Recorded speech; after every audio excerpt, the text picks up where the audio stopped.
Tabiriba amadi miteng tabiriba sungbo ahanba maktada ikai khumna chari. Pomnamakkidamak ngasisu sem saduna pujarakliba film Lady in the Water. Hariba film asi 2006 da release tawkiba fantasy amasung drama da base tawba film amani. Film asigi ahobada Heep kawbo nupa ama ulay. Nupa adugi family kana amata layte. Maramdi nupa adugi family gi miyoy kudingmak hatkibana. Madam adudagi nupa adu building adubo yengsinduna leiraki. Hariba building aduda mahak leirami. Nupa aduna building aduda leiba miyoy singda kudong thiba nanglakpa amadi awatpa kayabo yengsinduna mating pangbirami. Building adugi pukri ama numit karanigi mamangdagi mawong ama hongkiduna leirami. Pukri adudagi angakba khonjal ama Heepna tai, Heepna khali. Madudi pukri aduda kanagumba ama iroiduna lei haina. Adubo Heepna pukri manakta chonglatuna yengbadadi kana amata leiramde. Asumna nongmasu Heepna kanagumba amagi khonjal taraklami. Maduda Heepna yengba thoglakpada mafam aduda ki chain ama fanglami. Tanja aduda pukri adudagi nupi ama phawgalai. Aduga ki chain adu lauraga pukri aduda amok lupthaki. Hello friends. Hojik IPL gi season lakle. Masigi IPL season asida register khaktan tobu matamda free bet oina lupa yankai mathoi fangbigani. Hey cricket fans, this season is on fire. Ahanba deposit tobu matamda lupa lising kun mga fawagi bonus su fangba yai. 24/7 live customer support ka loinana match kudingmag free da miteng tabiyo. Aduga pukning hurba pricing haibadi high speed laptop OnePlus 9 Pro mobile amadi Galaxy Watch na chingbasingi winner oibigi kutong chaba lowbiyo. Adongge isagi khoida jabati mama sembiduna yamna chauna mai pakpiyo. Loinana adongge apamba payment method ama hekta sizinaduna deposit tobu matamda 60 rupees ke cashback so fangbigani. Maramasina thinthadana comment section da pin tawriba link asida sangshin biro.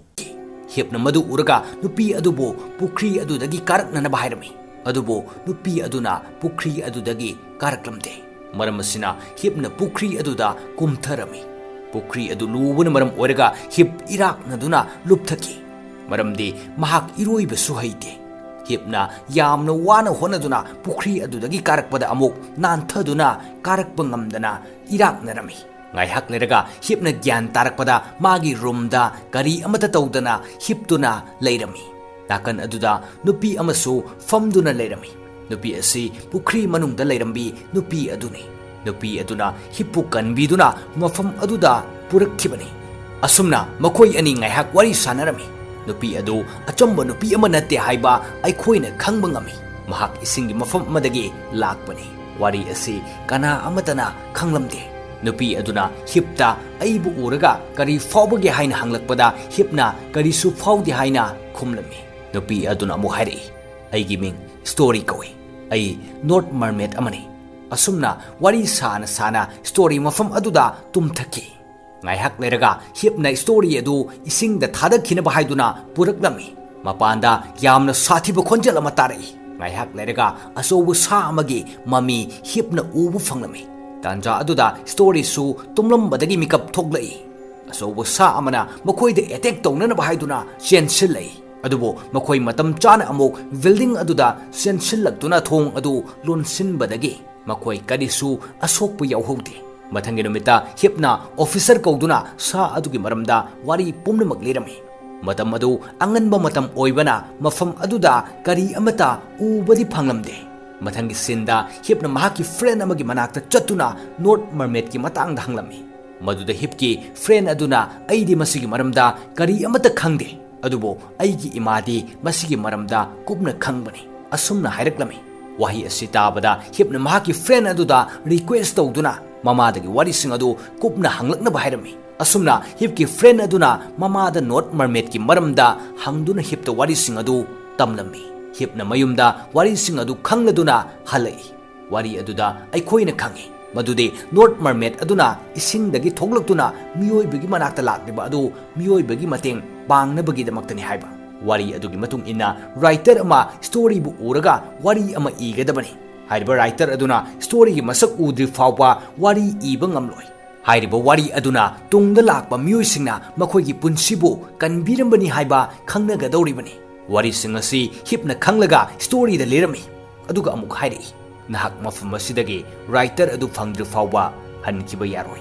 Maram asidagi Heepna building gi miyuisinga unarami. Maramdi writer adu fangnana bahaiduna. Adubo Heepna wana honarabasu writer adu fanglamde. Heep ki friend aduna story haibadi North Mermaid adugi matangdasu wari khara khangbadagi Heep to wari adu tamlami. Madudi Mermaid adu hatna bahaiduna su sa ama lakani haina. Mamangda Heepna story bu isingda thadaba chatpada thengnakiba sa adu magni Heep ki friend na hairakliba sa adu. Heep ki friend aduna amuk makha tari. Hairiba sa adu napi marakta lotkiba matamda kana amatana uba fangloi. Sa aduna Mermaid adu suidana hatkragani. Sa aduna Mermaid adu hatpa pamliba adugi maramdi Mermaid adu masagi leifam aduda amuk hankidanabani. Mathangi senda Heepna Big kauba nupa amagi manakta laktuna unarami. Hairiba nupa asi hana writer ama oirami. Nupa aduna numit kharanigi mamangdagi lairik ama irami. Heepna mafam adudagi mayumda halaktuna wari sing adu story da tamlami. Tanja aduda Big thabak amagidamak laklami. Maduda Heepna Big bu story ga unahalami. Bigna story bu ubada masada angakpa phauраklami. Madu uraga Heepna khangi. Madudi makoina thinariba writer adu Big ni haiba. Mathangi sinda story na Heep ki diary ama fanglami. Diary aduda Heep ki family gi matangda irami. Heep ki family gi miyoi singbo criminal singna sathina hatkiba adusu story na diary adudagi khanglami. Heep na story dagi diary adu lauruduna matungda diary adu amuk hana padana naba request torami. Maramdi mafam aduda Heep ki family gi maramda kana amatana khanglamde. Ahingi matamda mafam adudagi story hankiba tarami. Maramdi makoina thinarakpa writer adu fanglabanina. Asumna Heepna story bo thindok pirami. Aduga halakpada Heepna ahanba floor adu karakpada khonjel ama tarakpadagi kumthaduna yengbada story adu yamna sathina soktuna lerami. Maramdi sa aduna story da attack torakpadagi. Maram masina story magi leifam aduda hanba ngamlamde. Heepna story bu puduna Big ki mayumda puduna laklami. Heepna story bu Big ki manakta thamlamnaga magi friend gi manakta laktuna Mermaid ki maramda amasung sa aduna attack tawrakpadu karamna thengnagani haiba adu khangnana bhanglami. Heep ki friend aduna mamada hanglaga Heep ta haidai story gi lakfam haibadi sing aduda karigumba posak ama fangani. Haribu posak adugi matengdagi story gi asokpa adusu fagani. Amasung story na mayumda hanba matamda posak adugi matengdagi sa aduna story da attack tawroi. Igalama pairaktuna story adu puduna chatkigani. Rules ki matungina sa aduna story da hanjan attack tawriba adu tawfam thoktabani. Adubo karigi attack tawribano khangde. Asumna hairakpada Heepna isingda chongthaduna posak adu thirami. Heepna yamna kuina thiraba matungda hariba posak adu fangladuna Heepna posak adu puduna mayumda halaklami. Tanja aduda Heep ki friend adu Heep ki manakta laklami. Aduga hairi sa aduna achamba Mermaid ta attack tawroi. Narf kauba legend Mermaid khaktada attack tawgani. Hariba Narf Mermaid asi chahi kayagi matungda amukhak lakani. Mahakna miyoibigi manakta laklabadi yamna fai. Aduga mahakna mahaki leifam maduda hankibada mafam adugi queen oiba fangi. Wari asi taraga Heepna khangi. Madudi sa aduna rules ki wangmada story da hanjin attack tawriba adu Narf Mermaid oibagi ni haiba. Heepna story gi manakta laktuna ising manungdagi fanglakpa posak adu piduna wari pumnamak adusu lirami. Story ni posak adu lauraduna Heep ta hairi nakoini iba lairik asigi matengdagi angang ama poglakani. Angang asina chawraklaga country asida mana makuk oiduna miyoiba pumnamakpu mai pakpa amamam ohengani. Heepna mahaki friend adugi matengdagi masimasu khangki. Madudi Mermaid adu mahaki leifam aduda halan kinaba tawbada miyoi mari changani. Makoi sing adudi sa adugi mamitta yengduna thengnaba ngamba. Aduga amana Mermaid ki asokpa sing fahanba ngamba. Aduga amana thaudok sing atu yenglaga afafata khangba ngamba amasung mari suba miyoi aduna posak adu mathantana ngamba oigani. Heepti sa adugi mamitta yengduna thengnaba ngamba misak amani. Maramdi hana sumamangda sa adudagi story bu kayarak kanbikhrabani. Asumna Heepna miyoi sing adu thiduna semlami. Aduga mahakna sa adubo thingba ngamnanaba haiduna thoklaklami.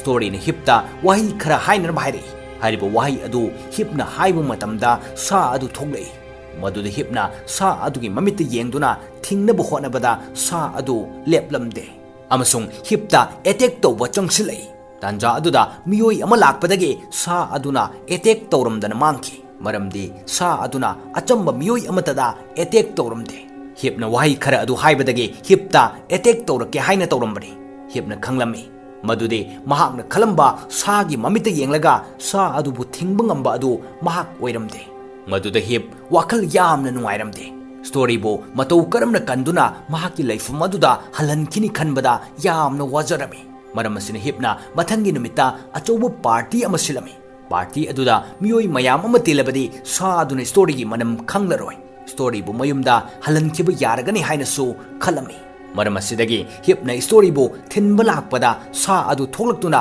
story bu puduna chatki adubo hipna matam chana story bu sa adudagi kanbiduna building aduda puduna laklami sa adusu lona building aduda laklami matam aduda nupa ama sa adugi mamangda leppada sa aduna nupa adu halami makoi pumnamakna khanarami madudi story bu matau karamna kanduna magi laifum aduda halankhigani haina tanja aduda nupa amana hairi aigi icha nupa ama lei mahak adu thodok thoktringaida khudong thiba nangadaba oirabadi mana hana khangba ngami asumna hariba angang aduda cheliba gun aduma achumba oirami makoini story bo magi laifam aduda halankinanaba honabada miyoi marida top gun sing chenba darkar oibesing adu fanglami story gi asokpasing fanba ngamba aduna hipna oirami maramasina hipna story bo phalami amasung story gyan taraklami matam aduda nong yamna kanna churei makoi sing aduna makhutta khulai amamam paiduna punna tholaklami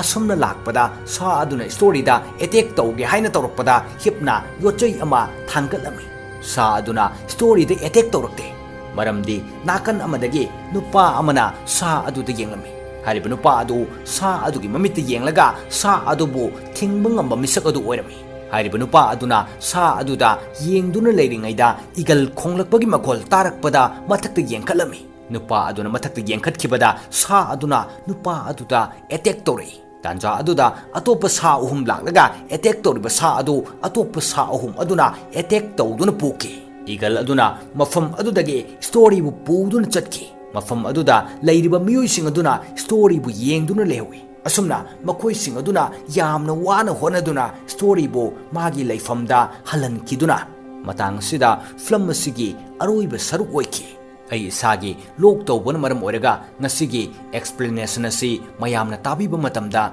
aigi khonthokta natraga aigi khonjalda nungaitaba khar khajik thokpiramba yai masigi damak pumnamakna warubiroi mathangi nungairaba film amada mayam punna amuk thengnaminasi ngasigi oinadi pumnamukpu ikai khumna jaraga matang sida tension jari